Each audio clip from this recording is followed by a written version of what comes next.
We're good. Yeah. Okay, looks like we are ready, so I will call the regular October meeting of the City of Reading Planning Commission to order. The meeting needed to be postponed by a week because of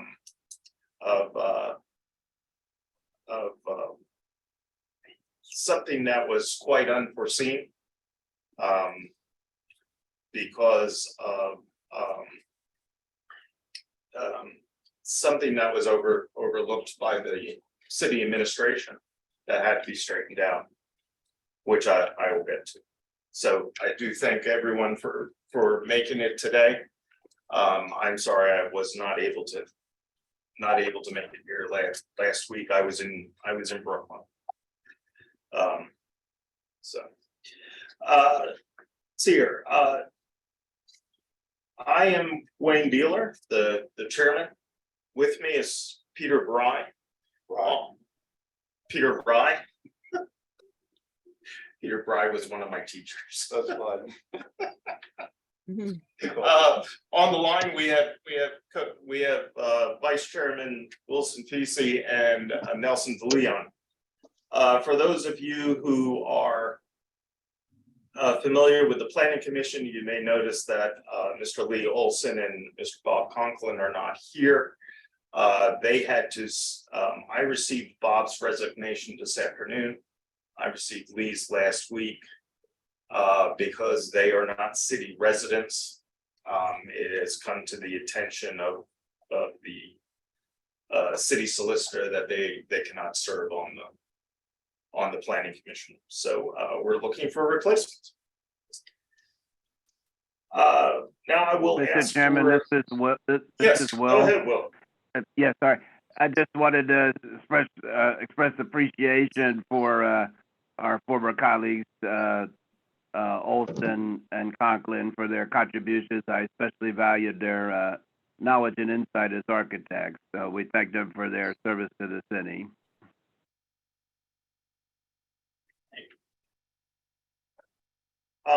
Now I will ask for an acceptance of the Planning Commission meeting agenda that was sent out on Friday. Motion. Okay, Peter, do I have a second?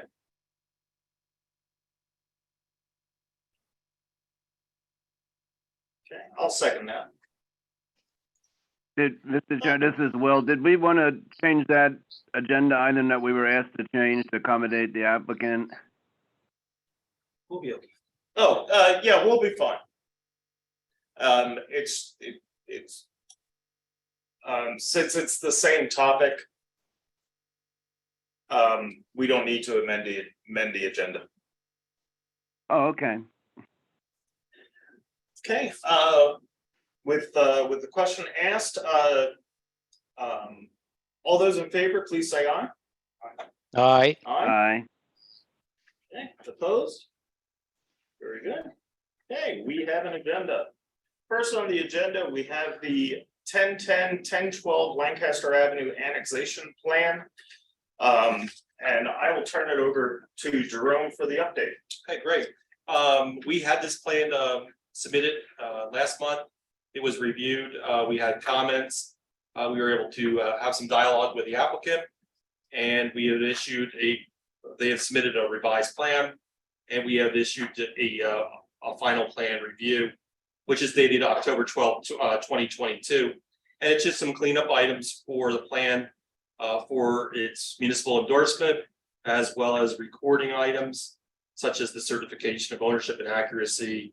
The Berks County Planning Commission has reviewed the plan, and it seems like we're all in good shape. So we are recommending preliminary / final plan approval on this project, subject to the remaining comments issued on October 12th. Is there anyone here from the applicant?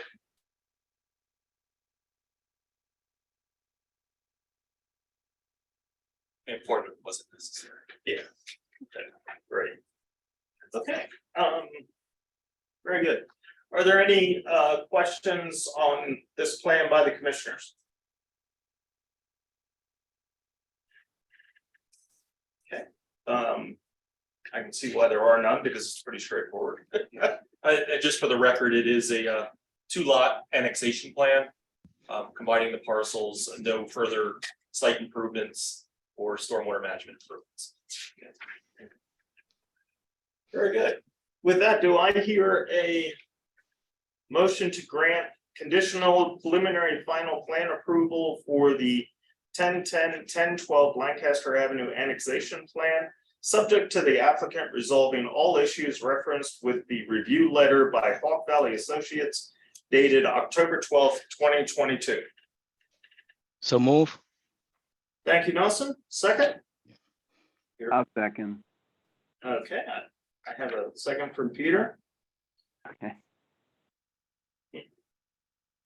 He was just a little bit before you, Will. That's good, that's good. That's good. Question on the motion? All those in favor, please signify by saying aye. Aye. Aye. Opposed? Very good. Very good. We have the annexation plan. Next up, we have the annexation land development plan for 531 Upland Avenue. And I'll turn this over to Jerome. Okay, this is a final plan application. It is submitted for 531 Upland Avenue. It is the demolition of a single family or a 1-family detached dwelling, and it will be 6 residential apartment units with off-street parking facilities on the site. We've had reviewed this application in the past under 2 occurrences as a preliminary plan. We are now down to some final items that are necessary for the project, basically cleanup items that we have asked for our other departments to review and just to give their final endorsement to make sure everything's okay. And we have received final endorsement. I know Tim Kroll had some comments this afternoon regarding the street address. And Tim, the properties were technically not annexed together, but they were joined together in a common deed prior to this submission of this plan. So it's under one deed now, but the plan does now reference that the parcels that were previously identified as 527, 529, and 531 will be have been joining common deed. So it was referenced on the plan. So We just have, go ahead. yeah, just so the question is, did we already approve that annexation or lot consolidation plan? We did not. It was done by the applicant prior to the submission of this plan. So basically, they took a deed when they purchased the property and recorded it as such. It happens. Okay.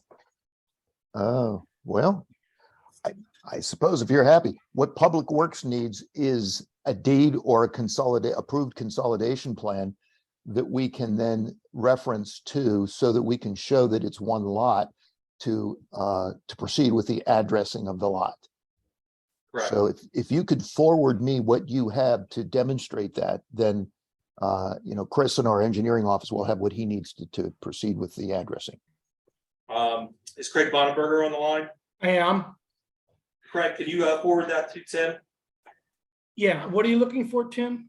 Yeah, I deed. need evidence, the deed or a plan that has evidence that it is no longer 3 lots, but 1 lot, which needs 1 address. Okay, I can send you a copy of the existing deed, which the existing deed, these were like what they called a loaf of bread. Right, yeah, I remember that. Like, I remember yeah. that, a preliminary plan, right? Right, and the deed, the original deed just listed all of the lot numbers, and but it referenced 3 addresses and 3 PIN numbers for some Right. reason. Oh, 3 but PIN the numbers too. it- Okay, yes, that's the yes. confusing part. You're exactly right. And that's why the applicant has agreed to record a new deed.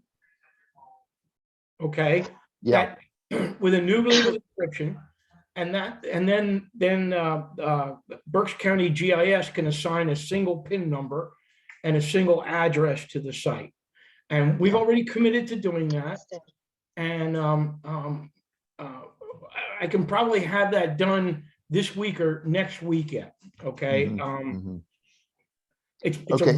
a very simple thing. We don't need an approved annexation plan because Right. it's already under one deed. Yeah, I okay? remember that now. Yeah, we had other lots in the 19th ward does the same thing.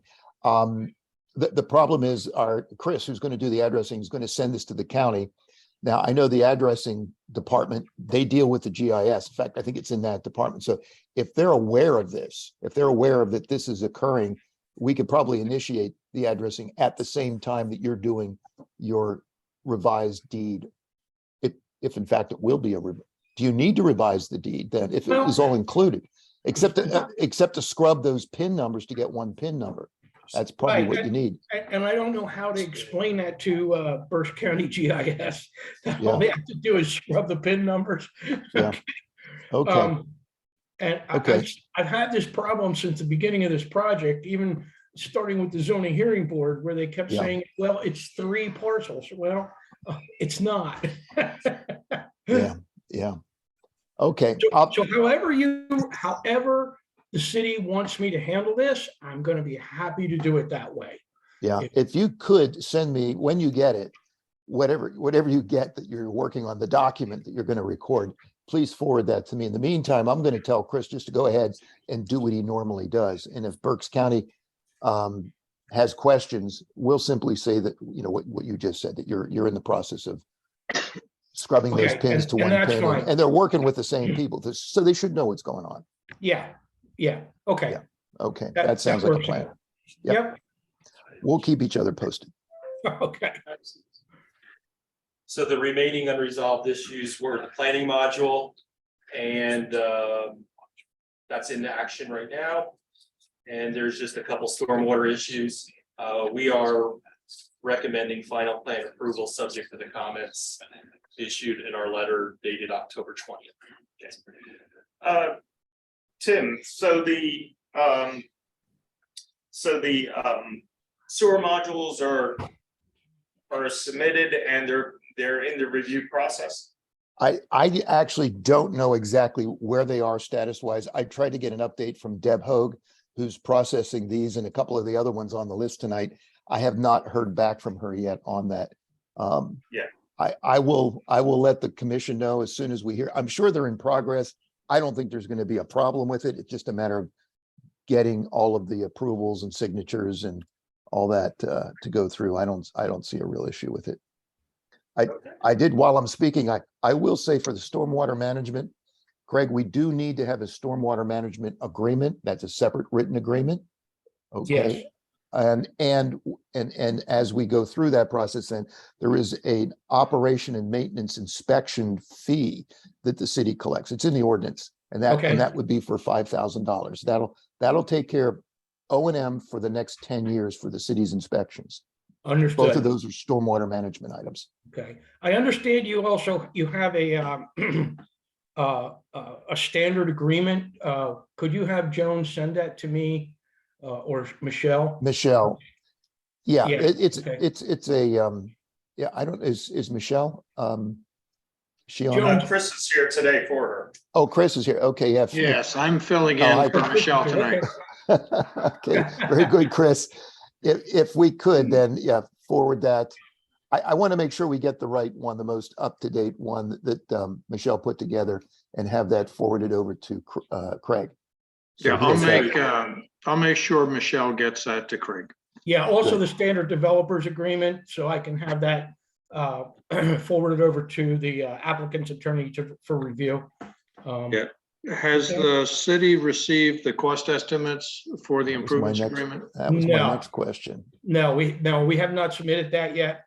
That will be submitted, I would say probably next week. Okay, Yeah, these comments are all in the review letter. Okay.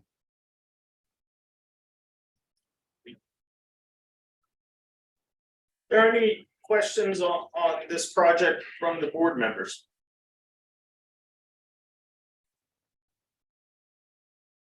Okay, hearing none. Do I hear a motion to grant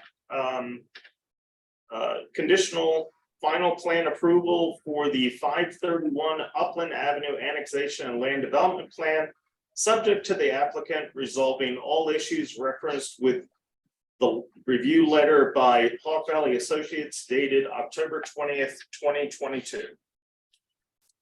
I'll offer that motion. This is Will. Okay, thank you, Will. Second. Thank you, Nelson. You're welcome. Okay, question on the motion? All those in favor, please say aye. Aye. Aye, Aye. opposed? Very good, thank you, Craig. You just need to, get your, what do you say, cross the Ts and dot the Is. Yep, that's it. Okay, and thanks again. Yeah, it's always been a pleasure working with you folks and look forward to doing it again in the future. Okay, thank you very much. Thank you. Good night. Good night. Okay, next up, we have the road vacation of a segment of Church Street on the 1700 block of Church Street.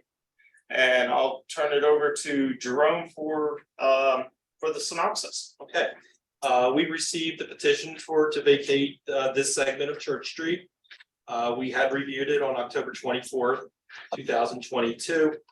The segment will cross or traverse a part of a subdivision plan, which is also two land development plans, one being at 1725 North Fifth Street. And that is lot 1, which is the Burn Street Car Wash. And then the other one is 1704 North 6th Street, which is the Burn Street Storage, which is lot 2. So both of those projects are in play with this, and this needs to be accomplished as part of the prior to the plan being signed and recorded. City Council does have a hearing schedule. The property was posted by staff. And everything is in order for the City Council's hearing. So the thing that's going to be necessary is a recommendation from the Planning Commission regarding the petition to vacate this segment of Church Street. And it's on the map that you see in front of you. It is the highlighted section or the strip of land that goes through the two parcels now. Jerome, it's not showing up on our screen, but yeah, Nelson's laughing. For the benefit, would it be good for an explanation of why we have to vacate this little piece of street? Yeah. Would it be So for the benefit of those who may not be familiar with it? We discovered it here in our engineering office that on the city official topographic plan, which shows all the streets, there happens to be a little section of Church Street that runs through this property, doesn't connect to anything, and it doesn't do anything.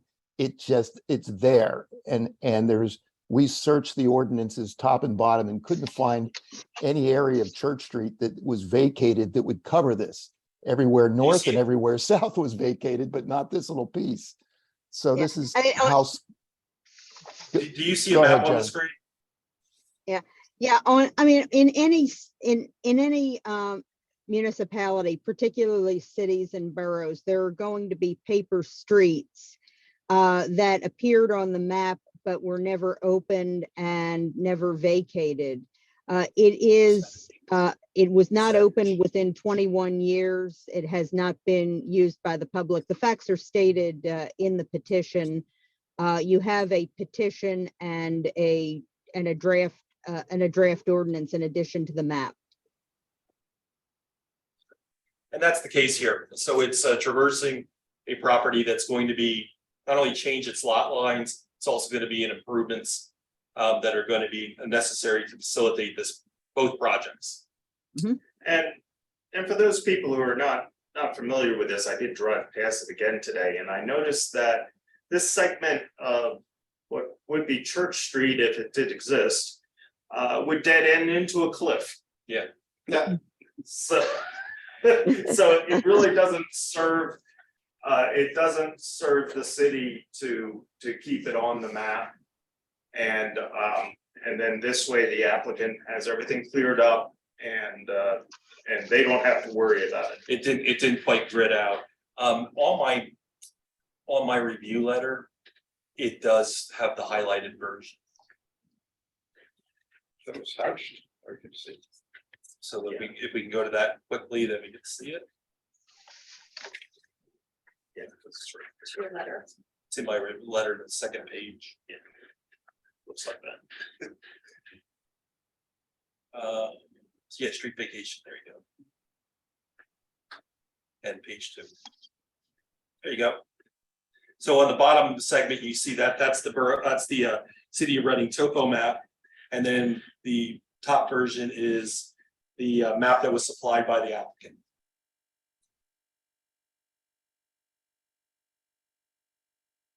So that's wholly within the bounds of the properties, Yes. adjacent Yes. properties.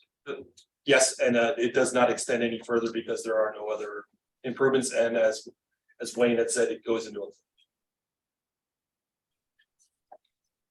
Right, which means there are no other property owners who would need to be notified. That's good. So it reverts back to the owners. It just- Correct. Yes. That's a good point. Yes. It reverts back to those owners, that owner, I should say. Yes. We're gonna have quite a few of these in another project coming up. Very good. Are there any questions from the commissioners? Okay, hearing none. Do I hear a motion to recommend to city council the vacation of the portion of the 1700 block of Church Street as presented? Yes. Okay. Very good. Peter, do I hear a second? I'll second. Okay, thank you, Will. Okay, question on the motion? All those in favor, please signify by saying aye. Aye, Aye. okay, opposed? Very good. For the record, Brandy will be attending the council hearing. Okay, great. Have fun. For the benefit of Joan, since she's on the line, we will cover the reaffirmation of approval for the Burn Street Car Wash Lot 1 subdivision and land development plan. Do I hear a motion? Do I hear a motion to for the reaffirmation of this plan? Yes. Peter? Okay, do I hear a second? Second. Okay, thank you, Nelson. Question on the motion? Yeah, Mr., we should just say for the record what the purpose of the reaffirmation is. Okay. Thanks, Will, it's a good question. Mhm. We had issued a letter dated October 11th, 2022, which explains that the plan was previously approved on July 27, 2022. It's now been 90 days. And so therefore, they'll need reaffirmation of approval in order for this project to continue. We had also identified in a letter dated October 11th, 2022, the remaining conditions that need to be resolved before we get this plan ready for signatures. And just to clarify, is this reaffirmation for both lots 1 and 2, or are you going to do 2 in a separate motion? 2 will be in a separate motion since it's at a separate address. Okay, Okay, any other questions? Okay, all those in favor of the motion, please indicate by saying aye. Aye. Aye. Opposed? Very good.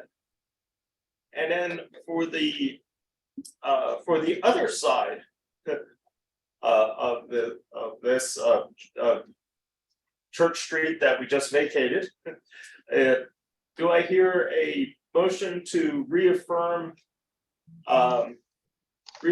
final approval of the Burn Street Storage Lot number 2 subdivision and land development plan? I'll move to reaffirm it, Mr. Chairman. Okay, Will made the motion, Peter has seconded. Question on the motion? All those in And the favor, same thing please say applies. aye.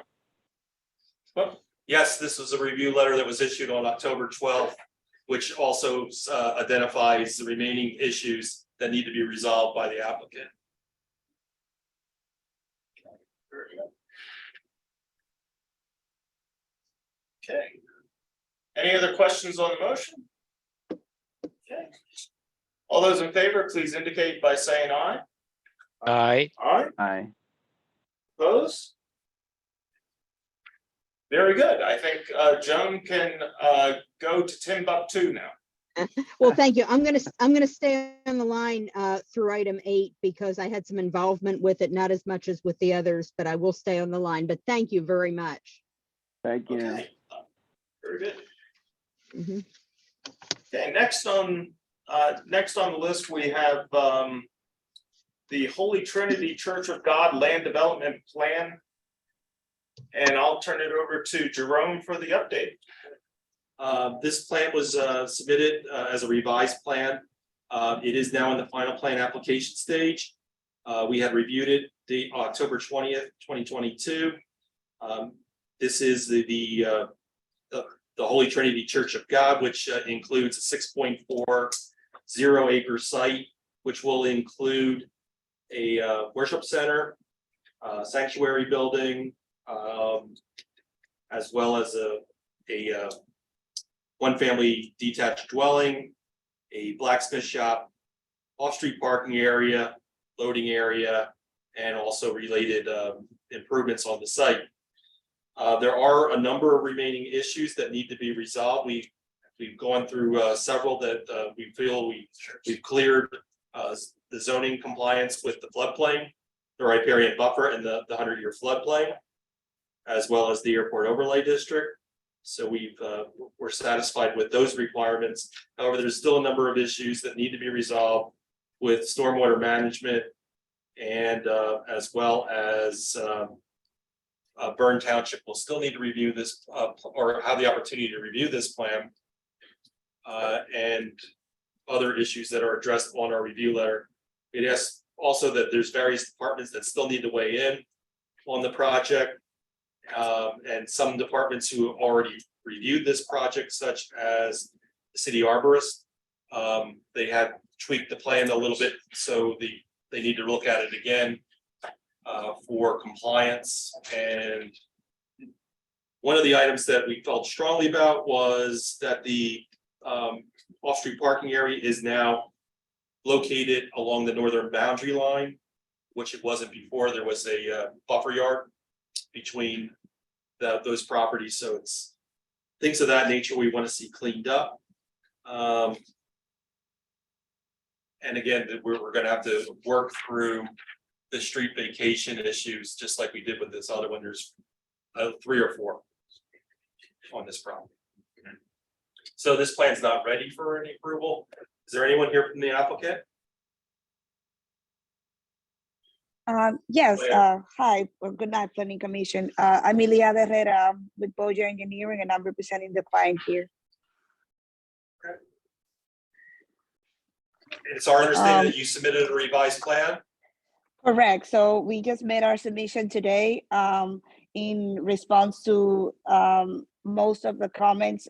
In the majority for the stormwater, we strongly believe that we have addressed all of the concerns that were raised on the letter issued on the 20th.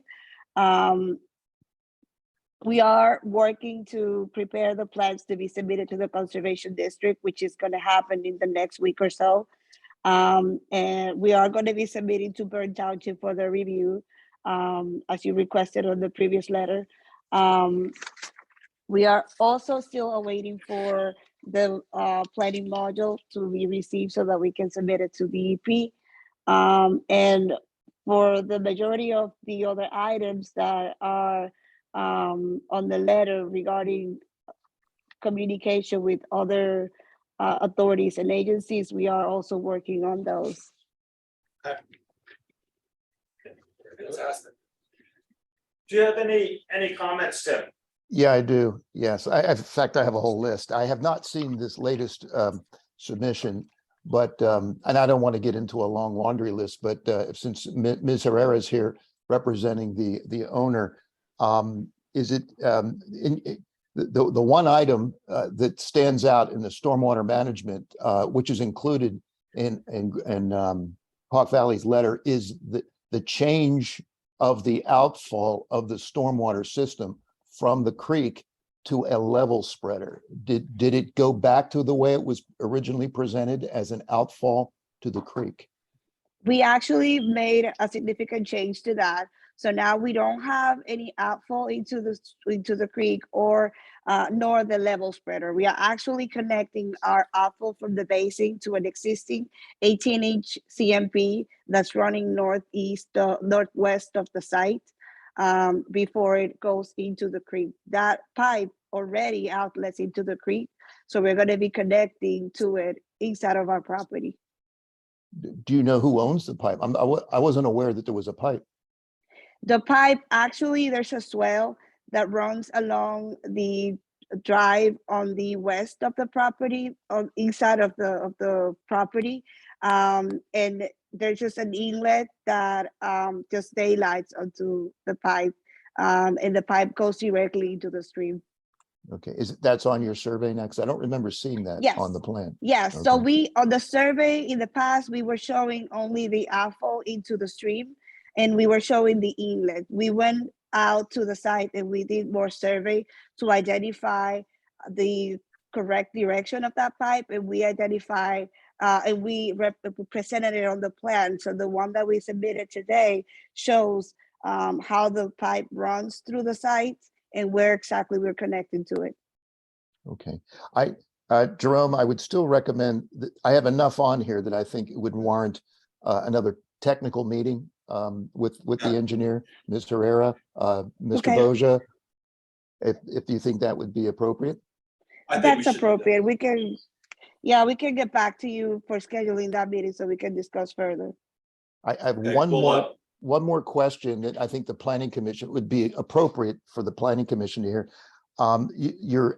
Your plan is to connect the sewer to the existing, I'll call it a trunk line because it's owned by the Burn Township Municipal Authority. The BTMA is who owns that line that runs diagonally through the property. Has the BTMA given a will serve, or have they agreed to allow this development to connect to their trunk line? No, not yet. We're working on making our submission to them so they can review our plan and provide that will serve. Okay, because that's going to be critical, because if you can't do that, that's what planning is for, is to figure out what the options are. So Yeah, that will be. I and understand. And one last thing, just so that you're prepared, there are 2 existing dwellings. And I don't remember during the preliminary plan discussing how are those served for water and sewer? Is it on lot? Is there a well? You mean in the present? Correct. Yeah, those 2 existing dwellings I see will remain, and I think that was part of the There's one- agreement. Is There's it one one? existing dwelling, and one blacksmith shop. Okay, I think it shows up as 2 dwelling, but I think you're right, Jerome. I believe it is 1 dwelling and 1 blacksmith shop. But there's still water and sewer to at least the dwelling. I don't know about the blacksmith shop. So I mean, I'm guessing, Tim, that one's probably got some form of an on-lot system. I am too. So we'll need to talk about that during our technical meeting. Okay. Okay. Those are the main items I had. Thank you, Tim. Mhm. We will get back to you for scheduling that meeting. Okay, Great. Any questions from the commission members? Yeah, I think we got a lot of questions answered. So thanks to Ms. Herrera being here. Thank you very much. Thank you, Planning Commission. With that, do I hear a motion to table the plan? Yes. Okay, Peter? Do I hear a second? Second. Okay, thank you, Nelson. Question on the motion? Okay, all those in favor, please indicate by saying aye. Aye. Aye. Opposed? Very good. Thank you very much. And we hope to see you back soon. Same. Thank you. Thank you. Next on our list, we have the Triple Deuce Car Wash, which this is the first time we're seeing this, so I'll turn it over to Jerome for the synopsis. Okay, this is the Triple Deuce Car Wash Minor Land Development Plan. It's a review letter that was dated October 18, 2022. The property itself is located at 1527 North Fifth Street, which is just south of the two properties that we looked at for the Burn Street Car Wash and the Burn Street Storage. This project was brought before the zoning hearing board in the past, and it was approved as to allow a food truck located on the premises. It went through zoning hearing board appeal 2021-19. And as part of the conditions of approval, a minor land development plan was required to be submitted. And more so, the minor land development plan had to identify if there was going to be any conflicts with existing parking, how the food truck would be served, how it would be incorporated as part of the design, and to make sure that the points of ingress and egress wouldn't be cut off in any manner. So the food truck is located on the plan. There are just some comments that need to be addressed. It looks like the applicant's plan does include two parcels of land that might have been maybe currently existing, just like we saw in a previous application. But if you look at the tax parcel map, it looks like it's all one. But we've raised a few minor issues that need to be resolved. There are no sanitary sewage facilities, no stormwater management facilities.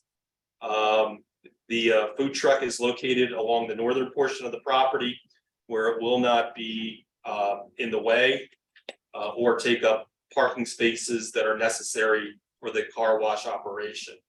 This food truck will also not be connected to sanitary sewage disposal facilities, to be a self-contained unit.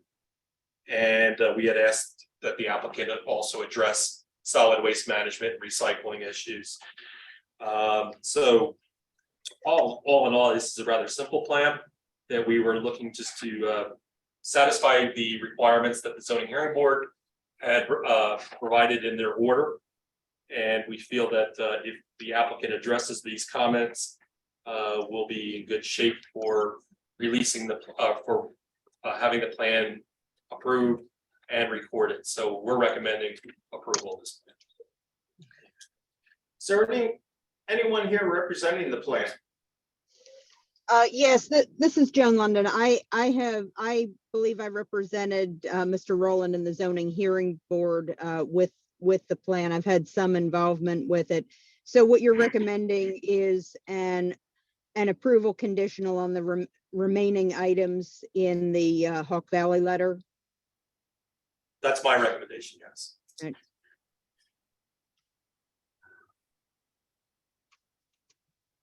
So does this become a permanently moored, like not movable? Oh, it's movable, it's portable. No, it's movable. It's movable. Yeah, so it has to be able to go somewhere to unload and reload water. Yeah, Dump That, sewage. yeah, technically, I am still the planning commission member who sits on the vending licensing board, even though we haven't met in like 10 years. And there's a whole separate ordinance that pretty well says that these food trucks can't be moored, they have to be movable, they have to be self-contained units. There's a lot of, the ordinance is pretty big. Right, yeah, I had worked on developing that ordinance along with the downtown improvement district in the context of both vendor carts and food trucks. And they have to have the health certifications required. They can't have any type of fixed or permanent location. And Jerome is right, they are always self-contained units. So I guess I don't understand why it is, if there's such an ordinance that defines where they can go and what they must test of, why is this being incorporated into a land development plan for a particular site? It was an arm wrestling match on why it was required. However, since in lieu of them going back to the zoning hearing board and asking them to change the decision, it's just easier to do it this way. So we're working with the decision. Yeah, To make it work. we are, I agree, we're here under protest on this one, but we want to get the approval, and we're glad that it can be approved with some minor conditions. Yeah, and I appreciate it coming here because it's outside of the downtown area.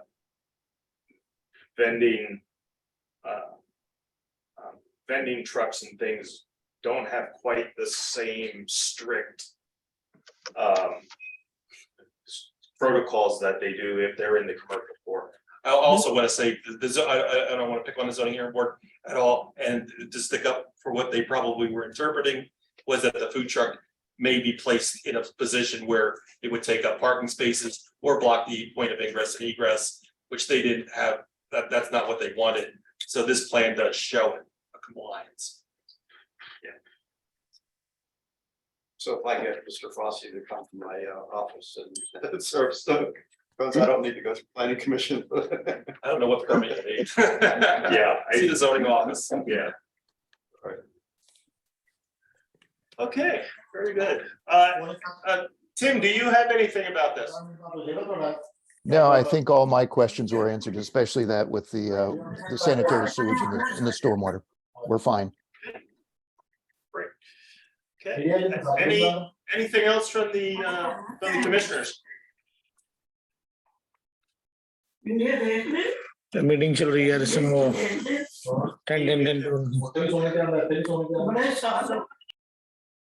Someone broke in. Okay. Okay. Very good. Any questions from the commissioners? All right, with that, do I hear a motion to grant conditional preliminary final plan approval for the Triple Deuce Car Wash minor development plan, subject to the applicant resolving all issues referenced with the review letter by Hawk Valley Associates dated October 18th, 2022. I'll offer that motion. This is Will. Okay, thank you, Will. Do I hear a second? Okay, Peter? Question on the motion? All those in favor, please say aye. Aye. Aye. Aye. Opposed? Very good. This should move forward. Thanks for everyone's cooperation. Thank you. Thank you. I have a question, Mr. Chairman.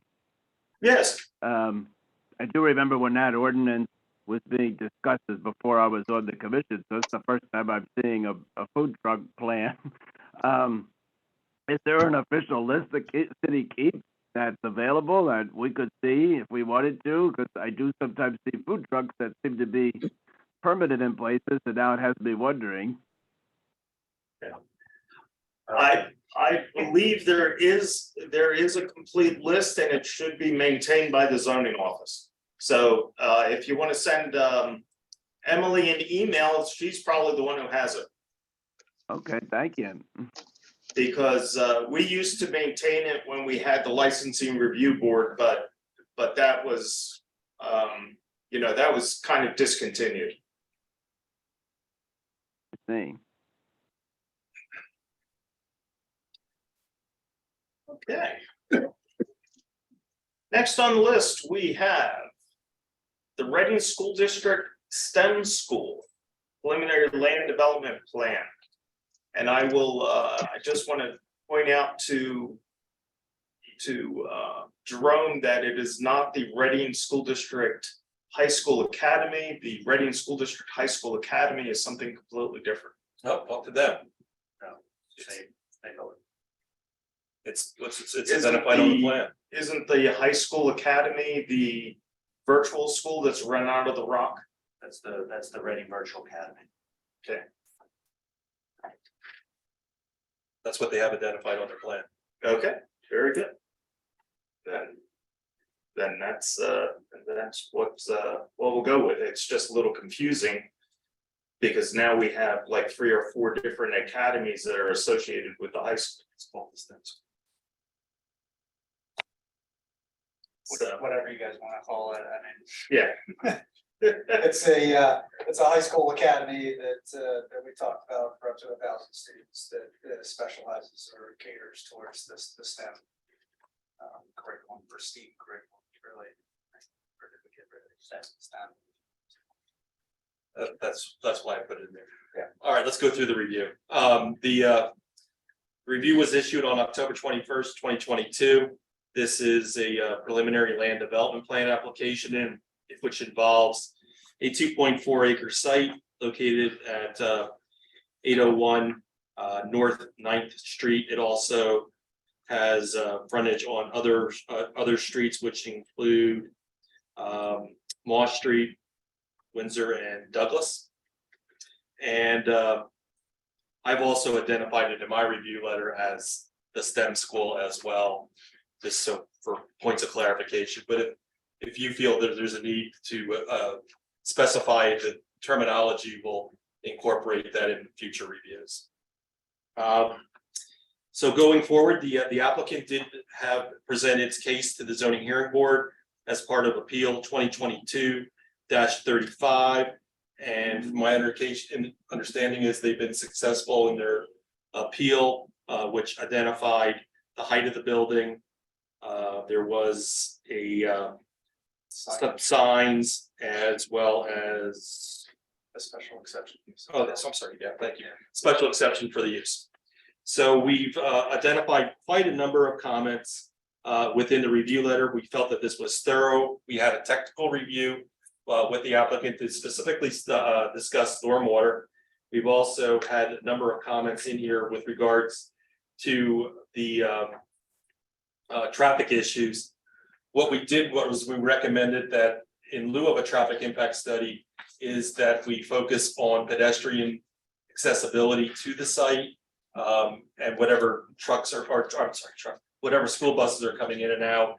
But we did the same thing for the Reading Phillies, which we had asked the applicant to discuss with not only the school district, but also the police department, fire and rescue department, to make sure that the crosswalks and everything else is adequate before going to public works and saying this is the modes that we want to utilize for pedestrian accessibility. So in lieu of the traffic impact study, that's the direction we're recommending that this project take. So that's more of a meeting with. Those Correct all me the if I'm wrong, but I don't know if police shows up to the standard one call, could kind of be like part of my role or something. I just want to make sure if we need to set up a meeting with, whoever else at the city, whether that's city, Reading City Police Department, city, that kind of stuff. I think that the meeting should be with representatives of community development, which would be Brandy and myself, Public Works, which would be Tim, and possibly Chris Geltz. Or Chris Lavelle, sorry. fire and rescue department and someone from the police department. What we would be very interested in to see if there's any accident records in those, at those intersections or where those crosswalks are. So if there is a problem there now, we don't want to compound it. So that's what we're recommending in lieu of the traffic impact study. So there's other traffic comments. As I mentioned, we had it's my understanding that the certified arborist for the city of Reading has already approved their landscaping plan. Yeah, he was copied. He and I met on site, prior to developing the landscaping plan to assess the condition of the existing street trees around the site and kind of outline our intent or our thoughts for replacing street trees and or landscaping. At that meeting, he requested that when we submit to the city, that we just copy him by email so that he has the ability to look at it rather than waiting for it to be forwarded on to him. So I have an email from Mr. Kissinger dated October 4th indicating he's fine. If anything changes, please send him a courtesy. Thanks, great. So They also submitted a lighting plan, and as per our requirements of the zoning ordinance, light reductions dimmed by 50%. so you'll require a note on the plan indicating that, and I think it's actually 7 a.m. If I read that right. Okay. But whatever that ordinance, we could place a note on the lighting plan indicating such. Okay. Sanitary sewer issues, of course, the planning module will be required for this project. And that will be something that we're gonna have to work through to meet your schedule. I have a big favor, if we can get that moving forward. I've submitted that beginning of August, and I have had zero correspondence. I know Tim and I have been back and forth, and I've been trying to get something from any kind of review back on that. I don't want that to hold anything up. Got it, yeah, because that's gonna be one of your. That and the MPDS will be the last issues. Yeah, I've followed up on that, Aristides, and I've got the correspondence over to Deb. I know it's in progress. I just don't know exactly where the status is. I was hoping to hear something back from Deb before the meeting, but haven't yet. I will let you know as soon as I hear from her. Yeah, whatever you can do to get that done. I mean, I'd hope to have that before last week's meeting for our last conversation, and I know Right. she's busy, so Yep. whatever we can do to get that ahead of our next submission would be great. Some of the other issues that we talked about was the fire and rescue department, just verifying that the fire hydrants, standpipes, and related emergency response facilities are located. They're usually quick with responses. Yeah, I already Well- spoke with Mr. Surplus. Good. He just indicated that the standpipe location needs to be within 100 feet of existing hydrants, which I believe we've got covered, so. Yeah. Our assessment of the curbs and sidewalks along the streets appear to be in fair condition. However, as construction goes on, there's going to be some other things. Tim, I think that Chris Lavelle should do an assessment of the sidewalks as well, just to see what they recommend at this juncture. I think Aristides has a comment response to that. Yeah, so I know we looked at that as, do we need to replace them or do we not? And some of them may be in pretty decent shape, including the recently constructed ADA curb ramps at the corners Yeah. of 9th and Windsor and 9th and Douglas. However, with the repavement of 9th Street that occurred, and I'm not sure when that did, none of the curbs were replaced along 9th Street on this side. So we have varying curb height reveals. And I believe in my discussion with Tim Kroll and with the school district, the intent is to make this a completely new block, brand new. And you'll have full 8-inch curb reveals introduced throughout the site. So that's the intent. And I know Mr. Kroll and I have spoken before, and he appreciates that the school district's taking that on. Okay, good. Yes, that's Um, excellent. Yeah, that's going to help so- out with the pedestrian access too, that you Correct. talked about earlier. I had mentioned that the stormwater, we've already had one technical meeting. We're gonna set up a second technical meeting to discuss some of these issues with them. So we'll we'll coordinate that with you directly. The Berks County Conservation District will need to review his plans. And of course, you're looking for direction so that you can make your submission accordingly. Yeah, and I think I can bring everybody up to speed here is that we had already submitted to the Conservation District, received their admin complete review as well as a technical review. They had some very minor comments, which we could have addressed and sent back. And this went through an expedited review, so that's kind of why it's unheard of how fast they reviewed this. We appreciate that. But we wanted to make sure that any of the comments from the city engineers with regards to storm weren't going to impact what we need to submit back to the Conservation District. I think after our technical meeting with Mr. Call, Mr. Kowski, and Mr. Hartman, we're in a comfortable spot where we'll be resubmitting to the Conservation District tomorrow. And should receive the permitting shortly thereafter from the district, so. But yes, we'll certainly continue to coordinate any of the concerns or questions that were raised in the city. So what we're doing now is looking for the county review. I got it. Okay, well, we're looking. What's the timeline for this project? What is the timeline for this project? That's it. Is there intent to be enrolling students That's the for application. next fall or something? Or This project's 2 years in construction, 2 years in construction? not next fall. It's a 145,000 square foot building, so take a little time to do that.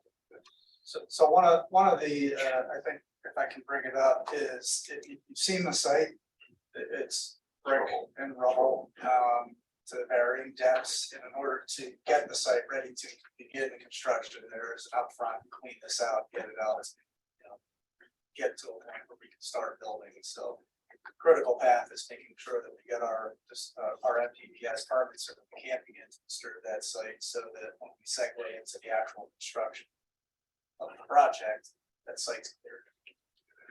We have the county review that was issued as part of this project. So we do have that as part of our records. And so although it seems like a lot, we believe that the applicant is capable of overcoming these issues. And that the preliminary plan could be approved with these conditions, and the applicant will need to work with the city staff as well as the planning commission in order to make sure all these comments are resolved in a timely fashion. And we commend the applicant for initiating the meetings with staff to do the technical reviews. And I can just add that I appreciate your quick feedback. That the majority of these comments have or will be addressed for our next submission. Obviously, we have outside agency reviews that are pending outside of the cities. So the planning module and the MPDS is going to be the biggest issues, and we're not going to be in their way.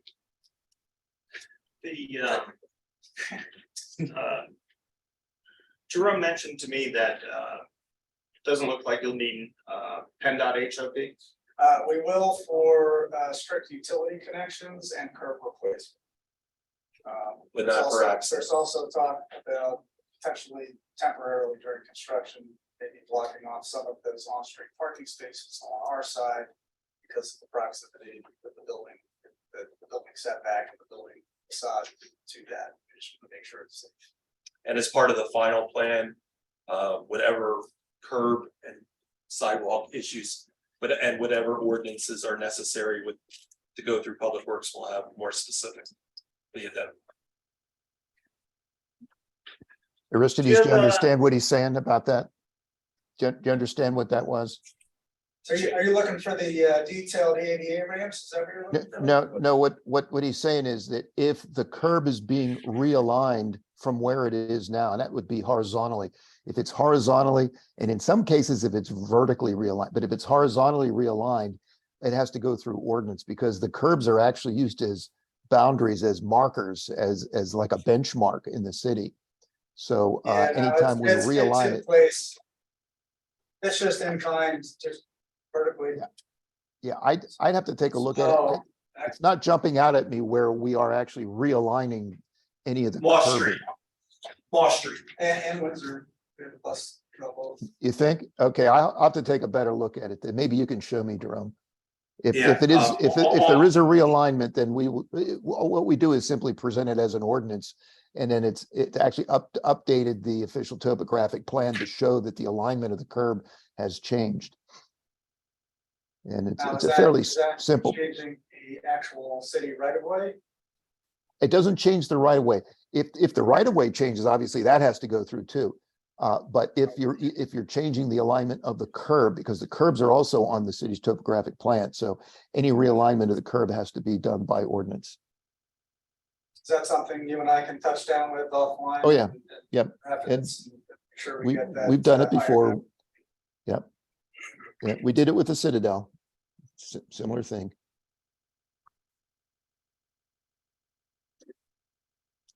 And while I'm speaking, I just wanted to reflect back real quick on the traffic impact that Jerome brought up. One of the things that the school district was pretty good about in all their prior major building projects is they would put together a traffic control program. I think that's what we called it, where they would show how to reduce the congestion at pickup and drop off time. And that's with parents pick up and drop off and the buses, and how they'll be separated and how they'll, attempt to reduce the congestion at those congested times. This has been problematic in the past. I remember back in the days of Glenside, where there were problems out there. They had council people out there directing traffic. It was kind of a scene out there. Have you put together a traffic control plan for the pickup and drop off time?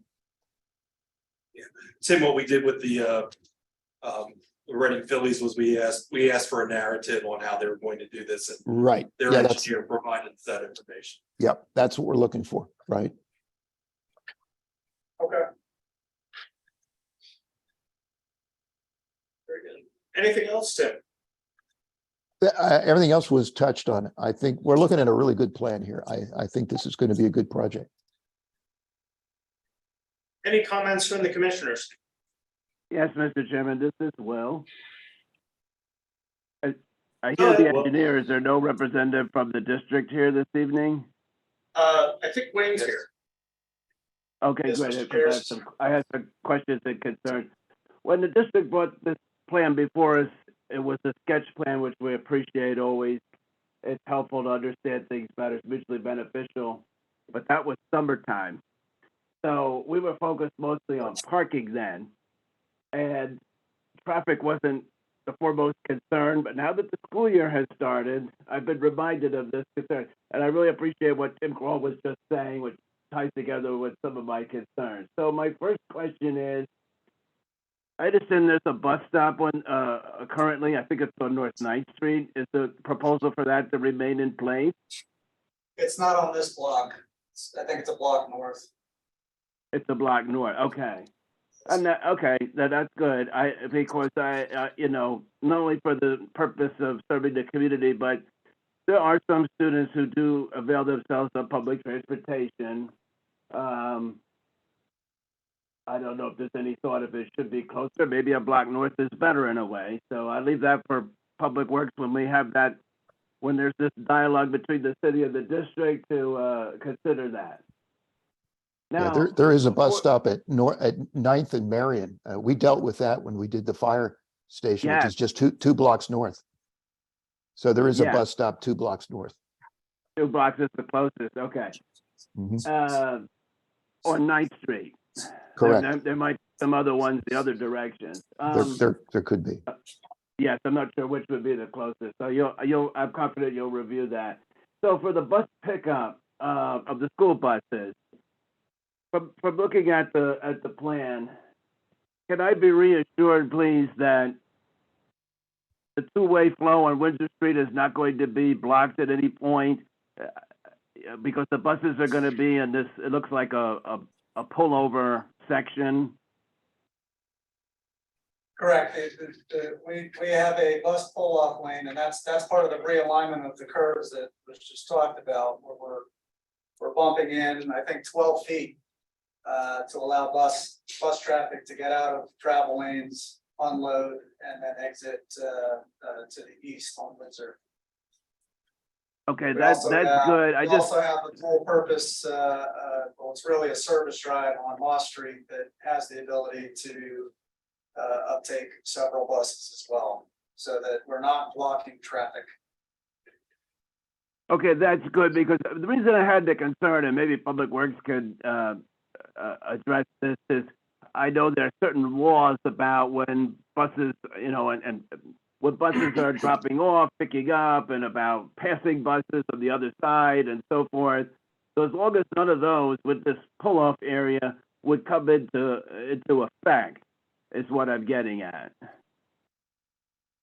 So I hope that's not a concern at all, in other words. Right, and I think one of the comments for the Hawk Valley letter was requesting bus turning movements, or how those buses get in and out of there, so that's already on Yeah. our plan. We'll see that. Yeah, and I next know, I saw the turning. What I'm getting at is when the buses are picking up and dropping off, they have the red flashing lights, they put out a stop sign, and does that affect the flow of traffic? So again, I leave that for Public Works to address what, you know, in the technical meaning. Maybe the question Does is, everybody understand what I'm as getting there at? is a pull-off spots. So Well, I think with the addition of the pull-off spot, the bus will not have to utilize blinking lights because they'll be 12 feet in and the door will open directly on the curb. The blinking lights and the stop sign are put out when the vehicle is is still on and they're on a public road. So here they will be in a bus lane. I do not believe they're required for that in that position. Thank you. That's what I wanted to be reassured of, but I want to, you know, I want the statute cited or whatever, just to be certain. I didn't So we'll think it confirm would be a that. problem, but I just wanted to be sure. What? We'll confirm that with the busing regulations. Thank you, yeah. I really appreciated the district's intent to accommodate the neighborhood with the parking. Is that still the plan? Because I do have some questions and concerns. Yeah, so the school district policy is that neighbors, residents of the school community can utilize the service lots during certain hours outside of school hours. So the surface lot would have, the residents would have access to the service lot. It might be from 5 PM to 7 AM. The school opens a little earlier, so we'll look at those timing, that time frame. The parking garage would not be accessible to residents. Right. Right, So and I will think this sorry? This is 80, it would be 84 spaces on the surface parking area. Right, there's enough spaces for right. The question is, as was alluded to by the applicant there, about the timing in the morning with the drop-off times, and then what happens if people don't leave those vehicles? How does the district handle then plowing the lots if there are cars still on it? Again, that's part of the notice that's listed as far as when they can park there. If we have to plow the lot, they have to move their cars. And you do this at other We do this at other schools already, so. And you're finding it's not a problem at the other places that people do accommodate that? Do they do For the follow most part. Okay, that's good. Okay, that's good. Just wanted to be mindful of that. We have. I saw in the zoning materials the district claimed that a majority of the students would be walking to school. And that may be true, but Mr. Chairman, I could tell you from living near a school and driving to the city that an increasingly significant percentage, as Tim Kroll mentioned about earlier, are picked up or are dropped off and picked up. And it does cause problems.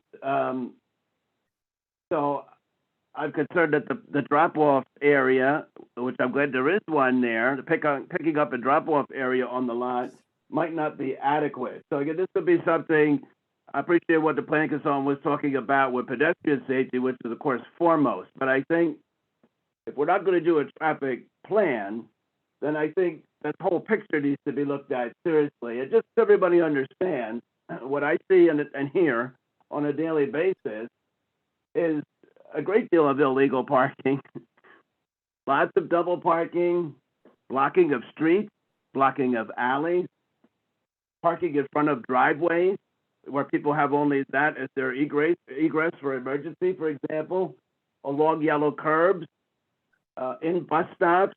I've even seen it on a business lot that wasn't even a parking lot. And going along with that is aggressive jaywalking. So again, that pedestrian component is important. So it's not only challenging for the people who live near a school. I'm not right at a school, but I'm near 13th Street, which has 5 of them on it. I'm here in the Northeast, where there are already 7 schools. But it's really for everybody, every resident, every business person who tries to travel at those times of the day. It really is a problem. I hear this from business people. They call it a nightmare and so on. We as residents and business people have to change our schedules around this. So now this is going to be brought to this neighborhood. It's a dense neighborhood. Part of it anyway. I know, of course, this building had been an outlet place. The Reading Outlet Center, but that traffic was focused primarily on Saturdays with the buses. And yeah, so that's 52 times a year. So we have to be mindful here. What we're talking about is twice a day, every day for 180 days. And on top of that, a lot of times there are early dismissals. So sometimes we try to avoid the traffic only to be caught in it, because they're not on what appears, to us as a regular cycle or anything. So I did see in the zoning permit, the district says there will not be any athletic events held at the school at night. But what about other events? Extracurricular, performances or parent-teacher conferences, the typical things that are at other schools. So there will be parent-teacher conferences as there are at other schools. That's twice a year. Some of it is held during the day and some are in the evening. This school does not have, while it has a band room, it is for the students who play an instrument to practice while they're in school. If they're participating in a school show or in band, they would go to the high school. After school, they would walk there to participate with the rest of the students at the high school. So just as a reminder, this is a subset of the 9 to 12 students. We are not providing every extracurricular or elective at this school. It's kind of a trimmed down program to focus on STEM. And as I mentioned, the band room is simply there to allow for students who do play an instrument that can elect to have a practice session and whatnot. There will not be plays, there will not be chorus at this site. They would do all that with the other students at the high school. Right, and I appreciated when I asked at the sketch plan review that there would be participation of these students in extracurricular activities and that they would be bused to the high school, which means, will they be bused back here? Will they be picked up back at the school at night? And I'm asking, of course, for the obvious reason that people park at night. I mean, they're gone usually during the workday, residents, and they're parked mostly at nighttime is when the hardest time is to find parking spaces. And again, we're talking about traffic. Traffic can be difficult whenever there's a picking up or dropping off, whatever time of the day. So are they going to be brought back to this school, or is the plan that they would then be picked up at the high school? Have you worked that out yet? I don't think we've formalized it, but I would suspect that if we run an activity bus, it would run from the high school. We would not have the students walk 3 blocks to their home school, put them on a bus. At nighttime, right? Right, we can just pick them Right. up at the high school. Okay, Lord, again, that would have to be something, I appreciate that, that would have to be specified in this discussion. So we don't have that kind of congestion in this, you know, I mean, North Ninth Street is a busy artery, and then we know Morse Street is quite narrow. We had to review a plan recently a few blocks south of this. So we have to be mindful.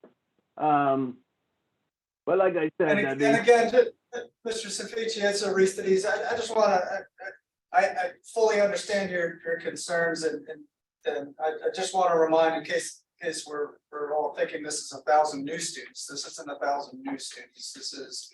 no, I do understand, right, offset of course. I was thinking of that already, it's a good point. But they are going to be shifted to this area, so.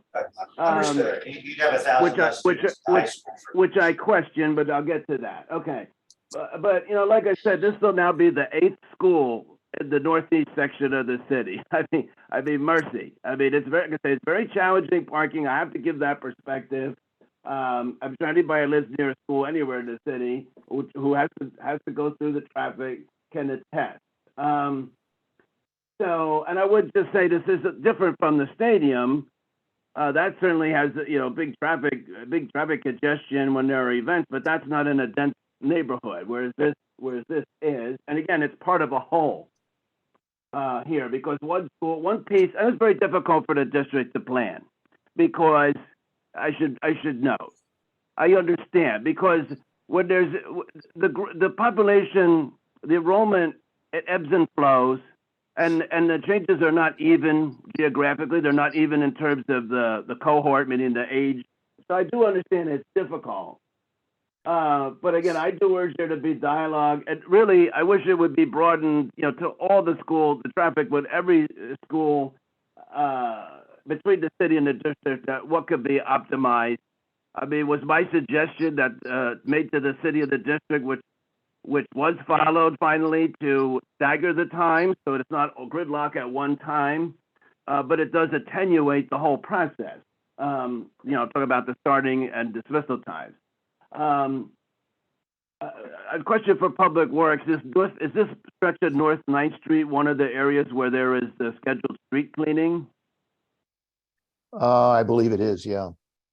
Mhm. So again, I'm thinking about, because I see it here and all that, is if there's any way somehow that the district and city can dialogue about improving traffic in general across the district, and being mindful of such things as that schedule, as well as I'm thinking about the trash and recycling. When it comes through Moore Street, the street is blocked, the trash truck or the recycling truck, and so on. So I mean, I don't know if there's any way to work with those schedules, but while we have, the district and the city are going to be sitting down at the table to discuss traffic here, I think it's, all these considerations should be brought into it. I did ask about the plan for the students congregating before the school opens. We're, of course, just like with the traffic, we're only at the preliminary phase here, so it doesn't have to be settled now, but I did want to bring it up to remind the district. And I bring this up because, Mr. Chairman, having been a student and serving on the board, school board of directors, the district has alternated its policies over the years about whether or not to allow students into the buildings, even during inclement weather. Sometimes it's humane, sometimes inhumane. It changes without warning or explanation.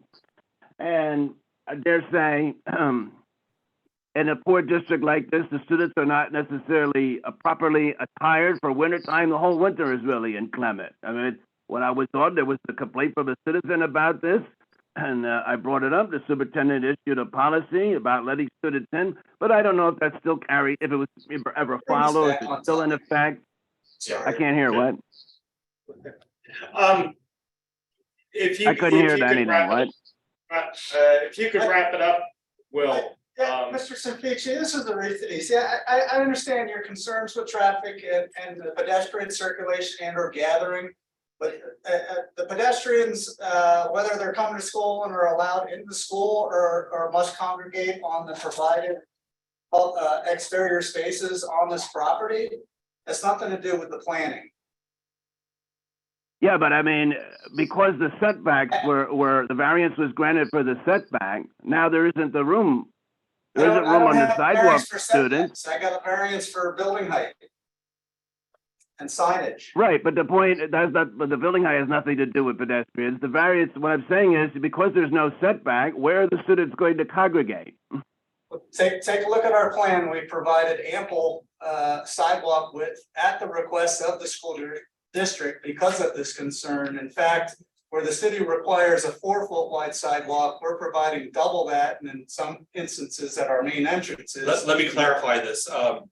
When the sketch plan was brought in, they did not provide the setback requirements as specified by the ordinance. They made modifications and revised the plan to make that adjustment. They did not get a variance for that.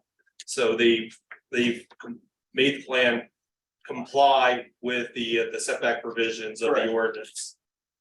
But you are correct though, Will, it was identified on the sketch plan as such. Correct. Okay, so there's a technical answer there that seems to ameliorate my concern to some degree. However, I still don't agree with the idea of not accommodating students in the first place, and it is a concern here while we're discussing the plan. I don't see why it wouldn't be. Well, if I could just comment on that, if students at the high school would like to come in and have a breakfast, they're able to enter the building early. So again, Good, because you left it that you had not developed a policy, and like I said, we're still only at the preliminary. So I hope that a policy will be developed that would satisfy the concern. And if it sounds like you can accommodate at the high school, maybe you could come up with something here that would satisfy the concern. I appreciate that.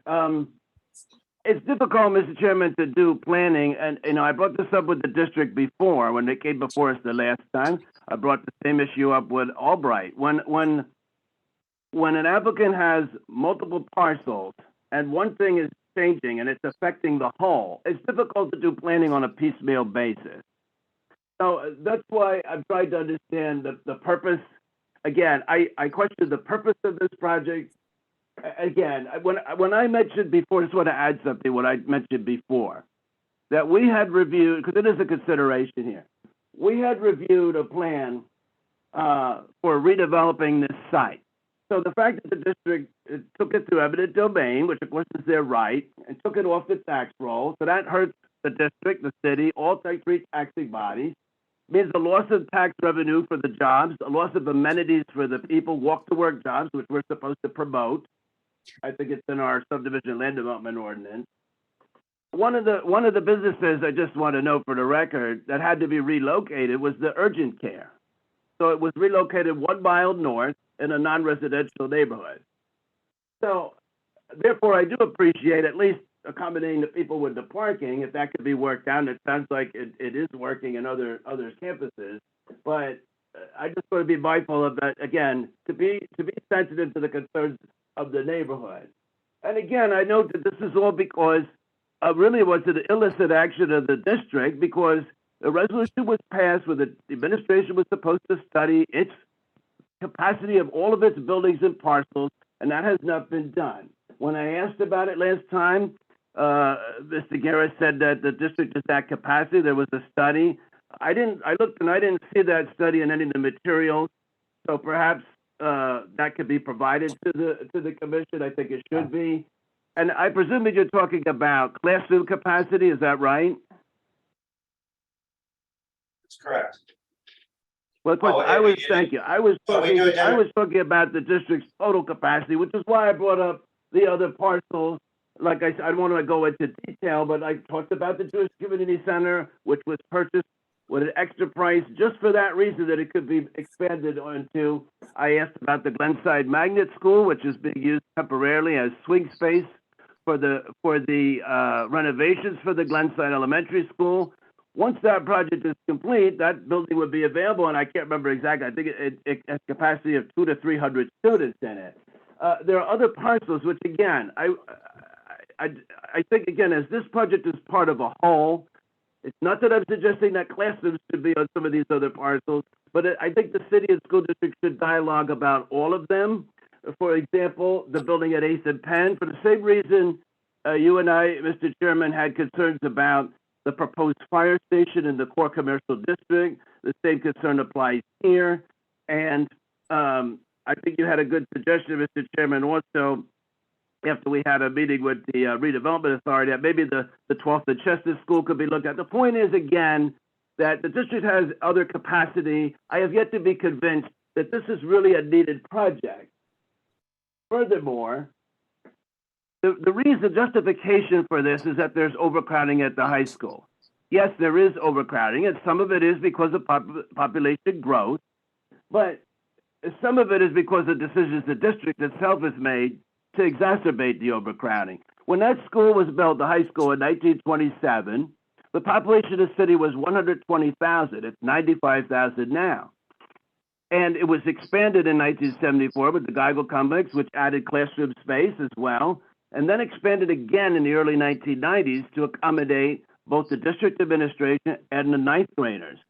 When I served on the board, we worked to get the ninth graders out of the building, in part because it was overcrowded and the problems that causes, and in part because the ninth graders lacked the physical and emotional maturity. The administration found that many students quit before the ninth grade because they don't want to go to the high school. And so I think a better solution, quite frankly, is to get the ninth graders out of the castle. And that is why I bring up these other parcels, that they could be spread around so they're in their neighborhoods. Because I know the emphasis here is about students being able to walk. And I mean, if worst comes to worst, this building could be a ninth grade academy and scale back to some degree. That's the way I'm looking at it. Again, perhaps the district could convince me that this is absolutely necessary, but I haven't seen it yet. Another decision, there are others I won't go into, is the district's hostility to charter schools. That adds to the overcrowding. Now, finally, Will, could perhaps we could have Mr. Garris and someone come in to our workshop meeting so that we could actually. That's a good discuss some of idea. this. That's a good idea. Let me Because- just finish the last point. Okay. I also question the need for a STEM, so-called science, technology, engineering, mathematics school. I'm certainly in favor of that curriculum. That could be done with a curriculum or a school within the school. I don't see the need for a segregated building. I have concerns. We still don't know. It was hinted at a little bit, but I still like to know, are the students going to be in this school all day? We heard about extracurricular. I had asked about assemblies. Are they not going to be able to avail themselves of the facilities at the castle or different other courses or electives? Chairman, I I don't think know that what. was a good suggestion. Yeah, I think we'll defer this to the to our workshop meeting so that we can move on. Will? And then we Okay, can have those I questions think I've asked, hinted at most of the answered things by- again, and there's a few technical things. I think that would be good. Yeah. I'm Because trying to rush only through Mr. it. Garris is here, and I think Mr. Garris only handles the money, right? I'm a member of. No, I mean, he cabinet, did all Yeah. questions. I'm glad somebody was here from the district, but yeah, I'm Yeah. asking about Yeah. curriculum Okay. things. You're right, that's not his. I think. Yeah. Yeah, I think Mr. Garris has noted quite a few of your comments, and we will ask him and some of the administrators to join us at a future workshop meeting. I think that would be great, and I appreciate that. And I think that covered the main things, and then we can follow up in more detail and everything then. That would, and iron out some of the things. Some of the concerns were addressed, and there's a few outstanding ones. So that would be great. Thank you.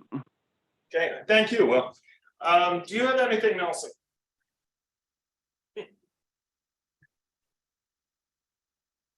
You're muted. No, I'll ask some questions during the workshop meeting. Okay, that sounds great. Thank you, Mr. Chairman. Anything? No, okay, very good. I just had one thing, I believe. Actually, I think I asked it already. Let me just double check here. Yeah, I asked it already. Mr. Garris answered. So, Very good. Anything else from staff? Yeah, Wayne, just real quick, I thought I'd just Okay. add it, while the discussion was going on, I did a little research. There actually is another BARDA bus stop right at the property. It shows up at the northwest corner. I'm sorry, the southwest corner. That would be Douglas and Ninth. It appears that there is I'm looking at it on Street View, Aristides. It appears that Okay, there is a thank- BARDA bus stop there. And that. Yeah, that's thank you not for bringing really- it up, Tim. I thought there was one right on there, but I wasn't sure. Thank you. Yeah, so when we redo the curbs and sidewalks, we'll want to make sure that we reestablish that in accordance with BARDA. Okay. Yeah, very good.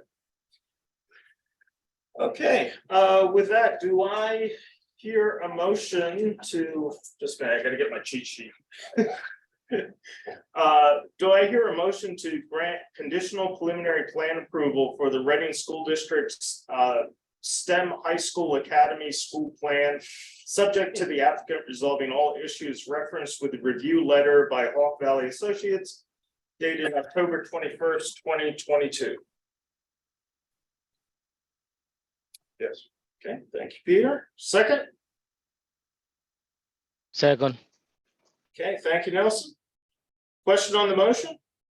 Mr. Chairman, I'm going to vote no until the district convinces me of the necessity of the proposal. I still could be convinced, and so I do look forward to the final review process and the technical meeting in the meantime, and maybe we can work some things out for the betterment of the whole district and city. Thank you.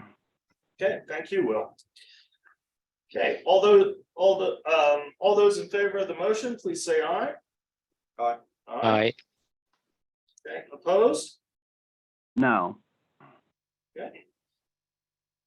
Okay, the vote was 3 with 1 opposition as already recorded. Mr. Simpisi has opposed the motion, but the motion does pass. Appreciate that. All, it sounds like we had some conversations to set up with the workshop as well as with individual engineering and staff members to get some of these things worked out. I'd ask if some of the standard agreements might be able to be filtered over to our clients so we can start working on the legalese, because I know that does take some time. I'd like to get that stuff ironed out. Yeah, did you hear that, Chris? Yes, I did. Okay, thank you, Chris. Chris is here with us today, so Michelle. One last question, with regards to postponement of this meeting to the submission date for the November meeting. I just wanted to confirm that November 8th. November 8th, so we were gonna resubmit this month for the November meeting as long as we get it to. We could still have that discussion without the benefit of a review. Sure. Since it wasn't directly relative to the comments that we had issued, so I think we should proceed with, we don't necessarily need to do this at a workshop session if there's only going to be 2 planning commission members available for the internal discussion with the school district on a lot of the questions that Will have brought up. So I mean, I think that could be happening. Yeah, we wouldn't even need to do that for workshop. But we do have a workshop session reserved. Yeah. What's the date of the workshop? It's the 3rd Tuesday of the month at 6 o'clock in this building. So we have that one advertised. And that's for informal discussion on plans. So Just one comment on schedule. This cleanup starts very shortly after the beginning of the year, very shortly. We're getting in the stages of being prepared to bid the work to remove the brick, perform compaction grouting. So just, you asked earlier about what the schedule was. Building construction, yes, is in the spring, but we would mobilize and be moving the brick and doing compaction grouting and preparing the site for the project that is designed shortly after the new year. So hopefully we can do a lot of discussion here before the end of the year. we're not going to be either way. We'll have NPS very shortly, so this is the only thing that's left. All right, that plan. And I understand that. And the discussion is something that's been brought up for many years. About the use of some of these buildings. And part of it is just being updated on what those uses are. Because a lot of people still ask me, you know, what's happening at Thomas Ford? What's happening at the Jewish Community Center? And I'm pretty sure the Jewish Community Center is an alternative education building, and there's one at Thomas Ford. But it's not very clear what the city's intentions are to the city as to how they're using their spaces. So we refer the Jewish Community Center as City Line, City Line Red Knight Accelerated Academy. Same thing at Glenside and Thomas Ford. They're both accelerated academies that are utilized for, it's not alternative education. AEDY is very specific guidelines. This simply is, you could have a 19-year-old senior that has limited number of credits. They go there and they just focus on the academic credits. They get their credits up to graduate. We have an employment organization that works with the students to be able to get them a job after completing their credits, and they move on. Or they catch up their credits to return to the high school and continue on their normal 4-year program, what it would be. So it is, again, why we're calling them academies. They're all tied directly to the high school and managed by the high school principal. But that allows for us to, again, to the point of utilizing other facilities to decrease the enrollment at the high school. You can have about 300 students at each of those sites to utilize that. So that's how they're being utilized. That's great. That, that was helpful, Mr. Chairman. That's the kind of question and answer we can go into more at the workshop, I think. And we can discuss that at the sketch planning meeting as well. Okay. And the other question, I just remembered what it is, since we're talking about City Line.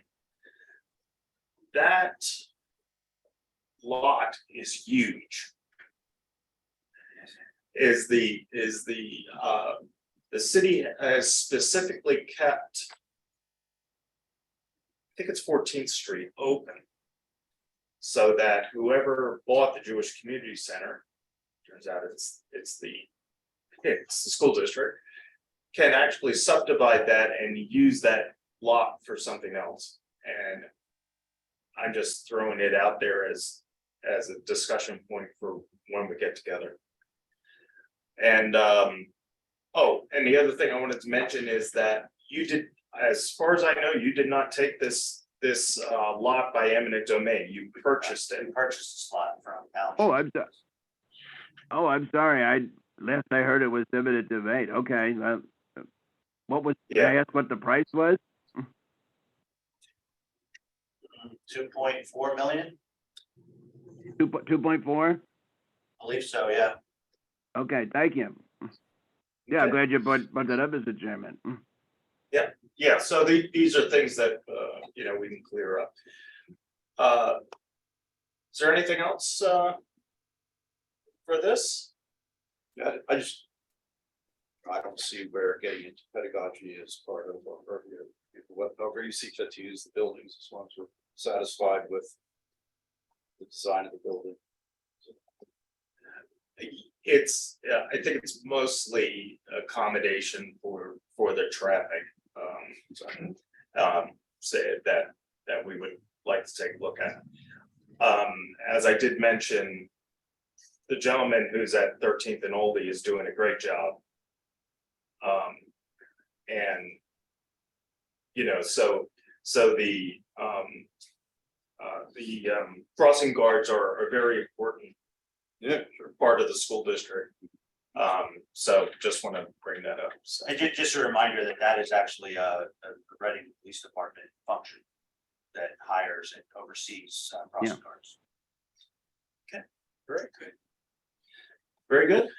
Well, thank you very much, gentlemen. Thank you all. Appreciate it.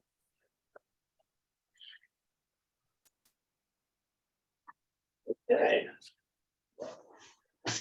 Now we go to. Did I see that Dan Loudenslayer's here? Yeah. Yeah, I'm here. Okay, Dan, because I have a question for you. It's coming up. So, great. Next we have, on the agenda, old business project updates and pending plans, which is on the supplemental report. Unless, I have one question about that, but I asked that, because Dan's here. Next, we have plans requesting reaffirmation approval. First one on our list here is the Elm Street Daycare Annexation Land Development Plan. I'll turn it over to Jerome for an update. Yes, this reaffirmation request has come into the city of Reading. We issued a updated conditions of approval, which is dated October 10th, 2022.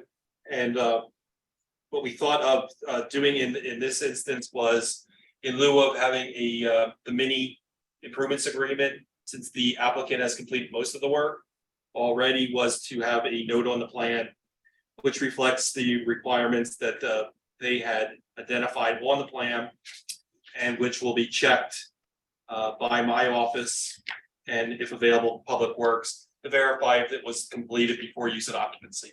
So there is a comprehensive note that's going to be added to the plan, and that probably solves a few headaches to chase around at a later date. Okay, great. That Any, plan was that note was added to the plan. Good. Okay, great. Any other questions about this plan? Okay, By the way, this was for 1010 Elm Street. It's a daycare / annexation. yeah, In case we all forgot. some very nice looking pictures on this too, of the work they did. Do I hear a motion to reaffirm the final land development plan for the Elm Street Daycare Center? So move. Thank you, Nelson. Second, A second. Peter. And question on the motion? All those in favor, please say aye. Aye. Aye. Aye. Opposed?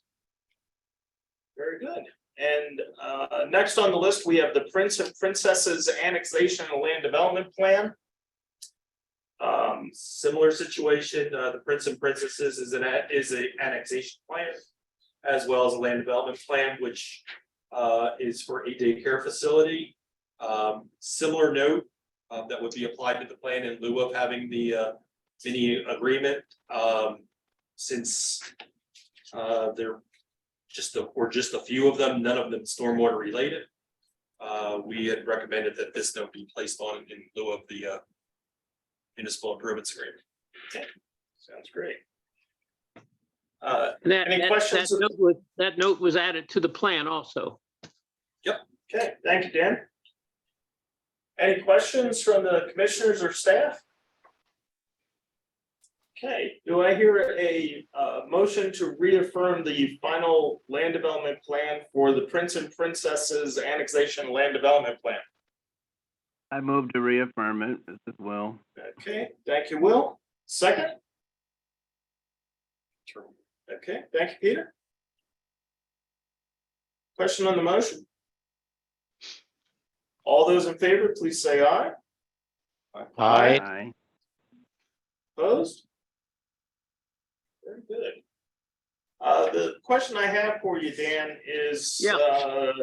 On our sheet here, if I can find it.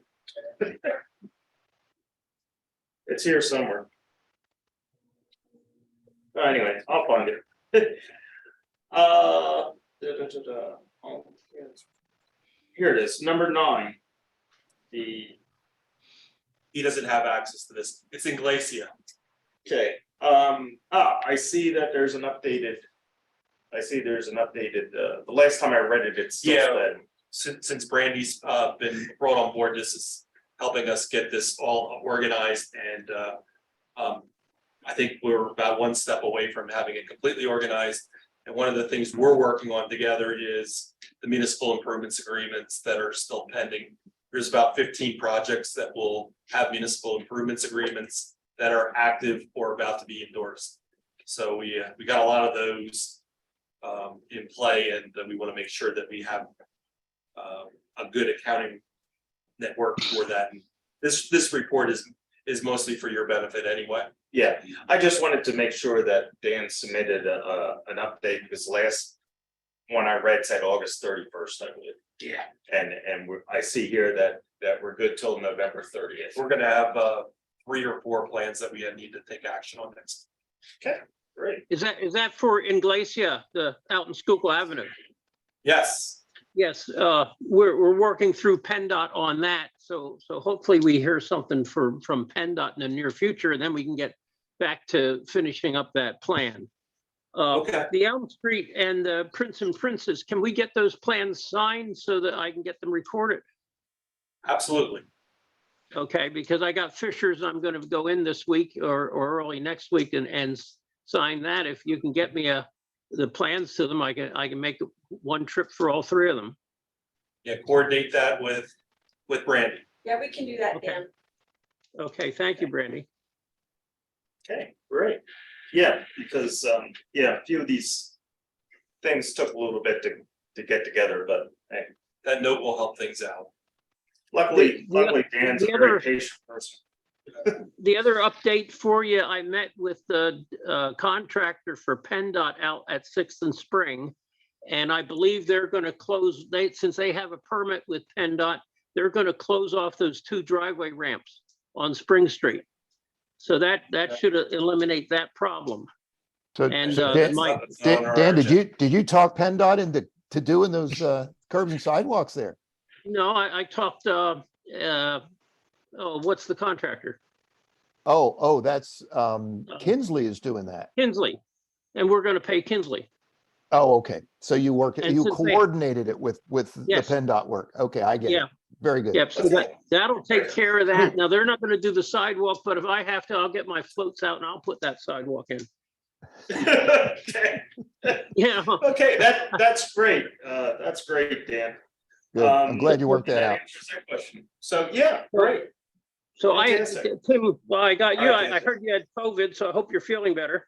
I am. It wasn't that bad, but it did have me kind of socked in at home. Okay, I'm working on the estimate for 6th and Spring, so I'll get that to you shortly.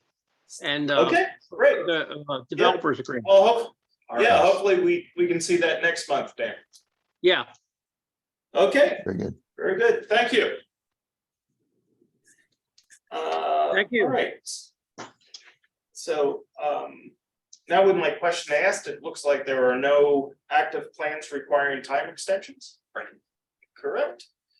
Okay, announcements and other planning commission business. We did have a workshop scheduled on the 18th, which we canceled. But I'll turn it over to Jerome to talk about if we'll have one in November. It sounds like we should have one that's dedicated for the school district, since that's already advertised. And whomever needs to attend that meeting to ask the school district a lot of questions, go for it. I mean, we'll be there. We could also provide you with an update with zoning and saldo amendments, hopefully at that time. Staff has been working on them. It's been worked, there's a number of them, and we're trying to prioritize them based upon need and issues. And we're also working on other plans that are been recently approved and looking for implementation of those plans. So we'll have a better update for you, but I think it would be a good idea to have the school district in at the workshop session. It's informal, so whoever needs to attend don't necessarily need a quorum.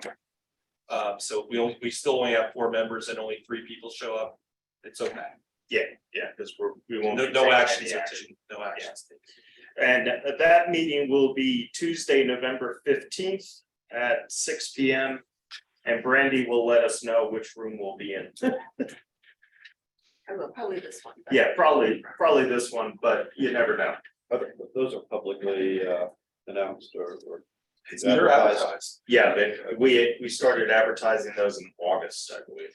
That's why I thought it'd be best to stick and keep that. Yeah, that way. We may also choose to do it by Zoom, though.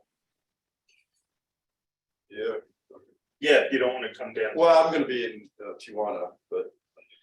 Oh, okay. I'll see if I can. But that participate. internet connection. Yeah, right. Yeah. Yeah. Yeah, Tijuana might be hard. Yeah, sure thing. Nelson's broadcasting it there now. Mr. Chairman, this is Will. Yes, Will. I want to suggest an additional thing at the workshops would be appropriate is that a number of us, members of the commission and staff, have been attending some training sessions lately. That would be the time, better than at the meetings, that we could go Yeah. over some of the things we've learned, so we could discuss that informally. I'm going to make a note of that. So at least a week before, we'll have to make the decision on whether or not we want to do it hybrid version or just Zoom. Yeah. Okay. Very good. Thank you. So with that, Jerome did mention that they're still working on the zoning ordinances. Yes. So, so that brings us to that, that brings us to the approval of the minutes for the September 27th, 2022 meeting. Does anyone have anything? I had a few minor typos, but that I didn't get a chance to submit yet, but nothing, the content is good, so. I don't know if Will had a chance to look thank at you. it yet. Thank you. I'm still behind on reviewing minutes yet, so I'll try to catch up Okay. at some point. Thank you. Yeah, I'm a little bit behind too, but I'll get this to you by the end of the week. Capitalization and stuff like that. Very good. With that, do I hear a motion to Well, approve Mr. the- Chairman, we didn't Yeah. do our, we should have on the agenda the reports, the blighted property, even if you don't have anything to report, it should be on the blighted property, and now we have greenhouse. And then we had a meeting with redevelopment too, we should mention briefly. Yeah, if there's gonna be meetings during the course of the month, just bring them to Brandy's attention. And then she'll add it under announcements and other planning commission business. Yeah, we should have the report. I meant to say this for the longest time, sorry. The report should be on the agenda, whether there's anything to report or not, somebody can at least say that, but oftentimes there Yeah. is. Okay, I'll coordinate. I'll let you go coordinate that first. with Brandy. I'll let you go first, Mr. Chairman, if you wanted to report on any of those, and that's our liaison, that's the other one. I was trying to say, our city liaison, if you want to report on greenhouse or the redevelopment, and then I just have two things to mention, and that's it. Brief, really brief. BPRC, we determined 18 properties this time around. With the collapse of the building on Reed Street, community development is now hopping up and down to get as many properties through blighted property as possible, which is probably going to cause a major problem, but we'll see how community development works that out, because they want to suddenly rush 230 properties through the process. We only have 236 on the list, and we've been doing this since 2009. So I don't know how that's going to all work out. There was a greenhouse committee meeting, but I was not able to attend. They actually met at the greenhouse to discuss with local gardeners and people who have an interest what they would like to see at the greenhouse. And I'll get an update on that soon as to how that meeting went. I believe someone from Center Park who does the gardening in Center Park actually went. So yeah, I'll get an update to that. And that's everything for me. You said you had something, Will? What did you want to mention that redevelopment, you kind of touched on it, redevelopment meeting I mentioned earlier? We met with, you and I met with redevelopment authority recently over the phone. Oh, yeah, that's correct. That slipped my mind.